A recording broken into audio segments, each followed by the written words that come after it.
Good day, everyone, and welcome to the Mental Talk Where You Matter. By the way, I will introduce myself first and explain the focus of this podcast.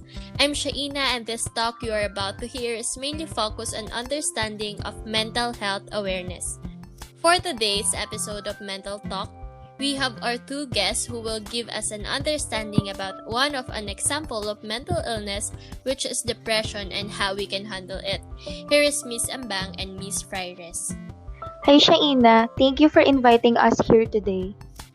As we all know, the number of depression cases increases each year.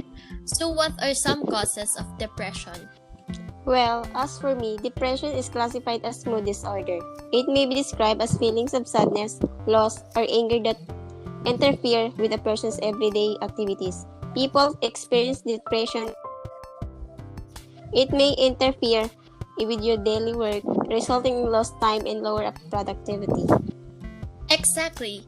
As with Miss Fraires, in your opinion, how can you tell if someone has a mental health problem? To be still, if they are unnaturally quiet and lack of energy, one of the most common indicators that someone does not feel themselves. Yes, I do believe that this is a sign of mental illness because I also felt the lack of energy in myself when I was diagnosed with anxiety before.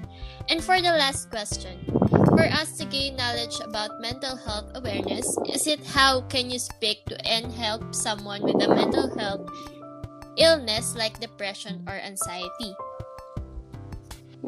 Well, for me, I will try to show patience and caring and try not to be judgmental of their thoughts and actions and by encouraging them to talk with mental health care.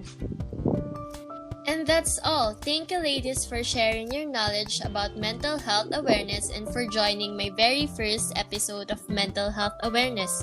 It will be a huge help for those who are suffering from mental illness. Again, I am Shaina, and this is the Mental Talk Where You Matter.